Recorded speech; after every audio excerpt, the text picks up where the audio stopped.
Hey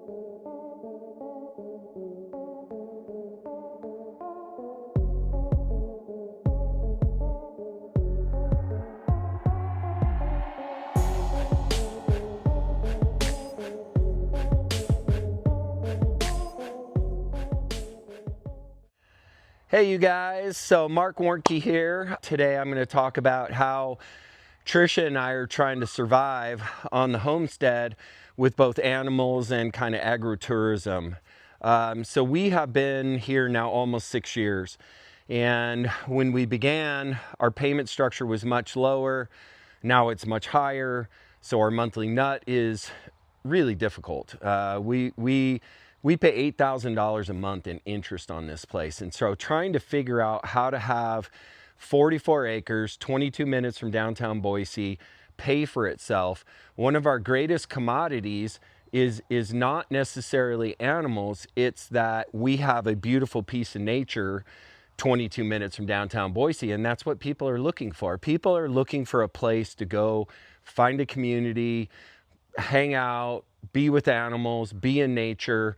That is a desire that I'm seeing happening more and more, because as we get more urbanized, we get less attached to kind of our roots, which is walking around in bare feet and nice soft grass and having a beautiful place to look with animals and pet kitties and pet goats and do all that stuff. So one of the things that we did is that we took this area and we turned this into a reception area, and now we have weddings here.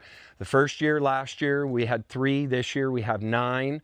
Our average wedding is around 7,000-ish, and we are now applying for our event space liquor license, which will add more margin to that. And then also when we do farm to table dinners, we'll be able to serve that. We're just in the early process of that, so I don't know how difficult that's going to be yet, but from the looks of things, that's going to be a big component, and that difference is 30%. So 30% over next year, when we'll probably have 12 weddings, makes a tremendous difference. It makes the difference of tens of thousands of dollars. So what we did is we made this into an area that would sit 150. And then what we also did is we pulled a camper out of this structure, and this structure is becoming like kind of the where they have food, where they have the reception dinners. And we've done a really good job of using flowers and beds and the peacocks. And then too, we did things like this.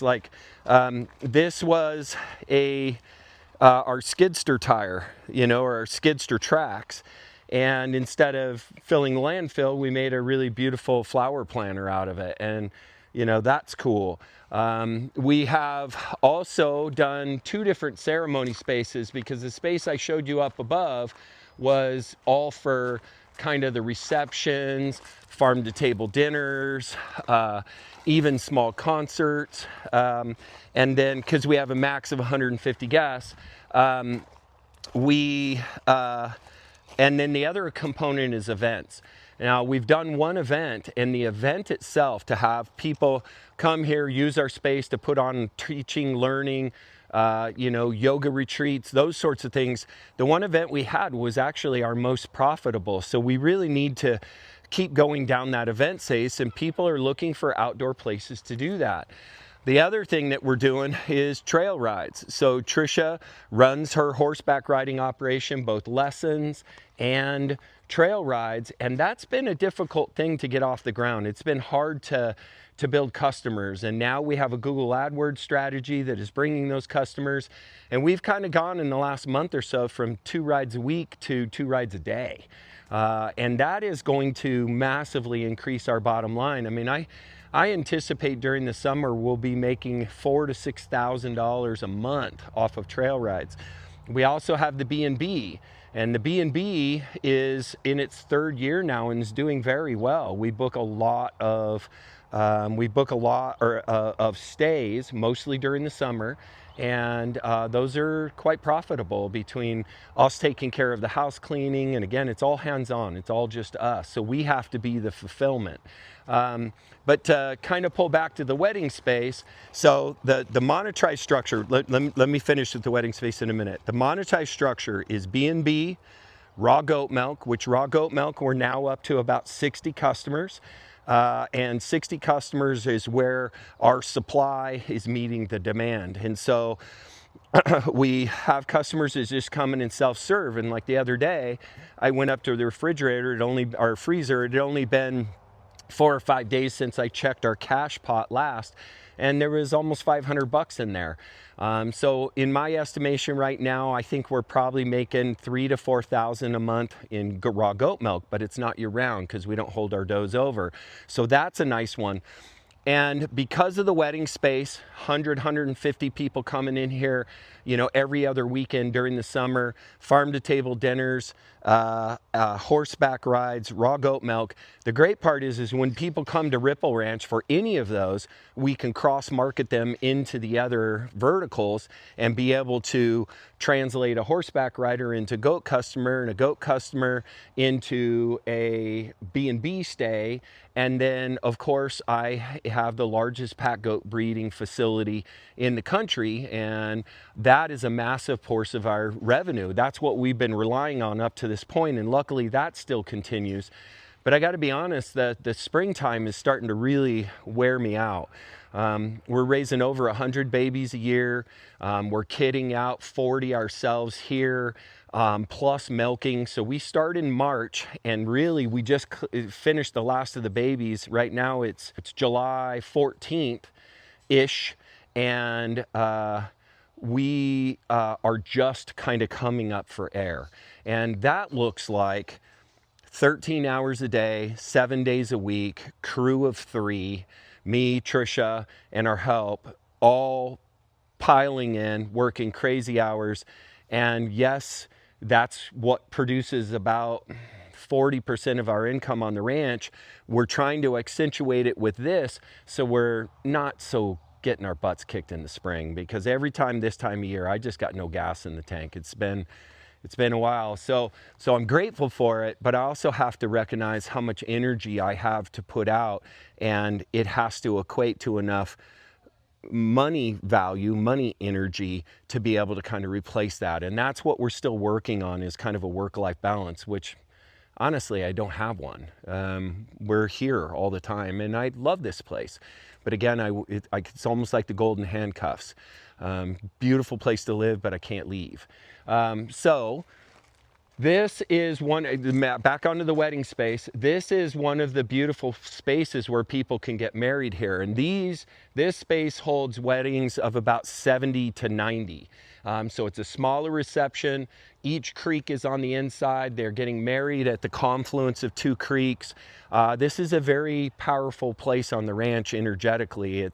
This is the epicenter. And so in these wedding spaces, every time we bring people in, again, they get to see this, and we've expanded our sitting. So I'll show you this over here too.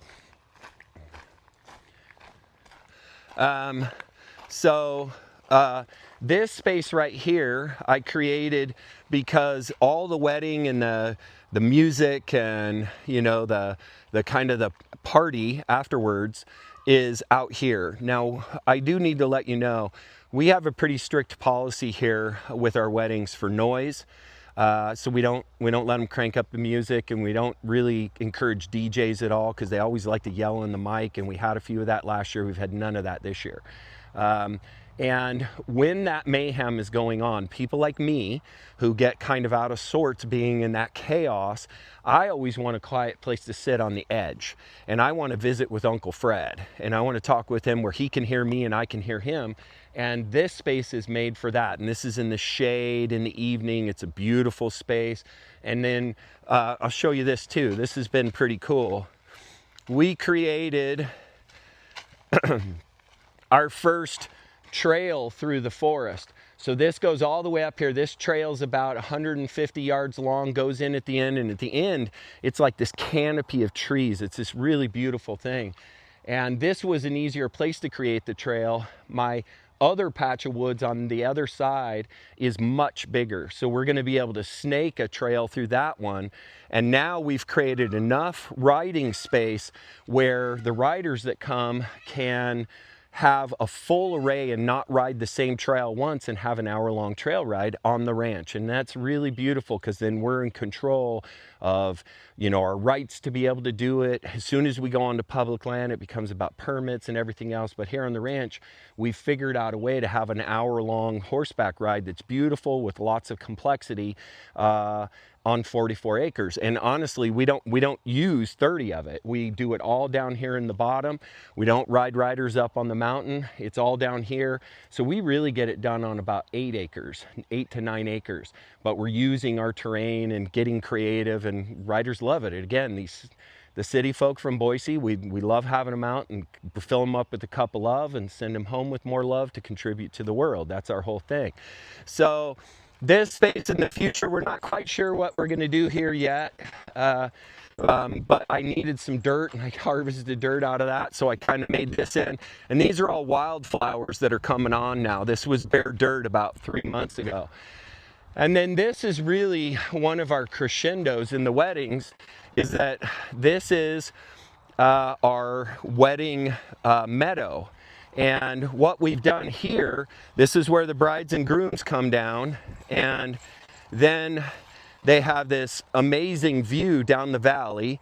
You can't see the highway, which is the thing that we battle here. We have the highway that's just right over there, and this is one of the quietest places on the ranch. And what we do is we mow this so it's nice and clean. We have it high right now because, again, when you have your grass high, it shades the earth, and your things can grow better. And we've done some planting in here, and that's coming on.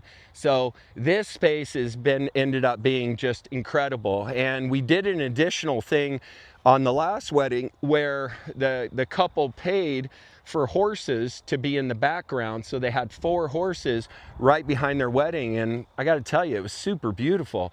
And then when we let the horses out of that containment, they ran across the mountain, and it was this big, beautiful thing for the guests. So we're getting creative to try to be so unique. And I just want to point out, by the way, when you allow foraged chicory to run, it just continually blooms. And this was unintentional. I didn't mean to do this, but this whole meadow is now full of these beautiful purple flowers, and it's just gorgeous out here. So you can see between weddings, Airbnb, raw goat milk, pack goat breeding, and then the other events we can have down here, we have a chance to really cash flow this property. But if we were trying to do it only with animals, I don't know a way we could have done it. We have to use the animals, the nature, the draw of people from the city wanting to be in the country to produce our total revenue package, and getting creative and having multiple facets. The question is, once those are at full build out, are they scalable where employees can help us so we get our lives back? So it'll be an interesting experiment where we're on our 5th year here, and it's taken a while to build all this stuff. And now the building is over, build it and they will come, and they're coming. The word is out. People know about Ripple Ranch. We have the big sign on the side of the barn that has done massive parts to our advertising. And we're just feeling really grateful that we're on the path. Now we need to carve the path so it optimizes for lifestyle, impact on humanity. What are we doing to make a difference? And at the same time, not losing ourselves while we're trying to do it. So I hope this was helpful for you to kind of potentially entertain some alternatives on your ground, and to present some options that might create some extra cash flow, because ground is so expensive nowadays. So I hope you find that helpful. Marc Warnke, the Goat Guy, signing out.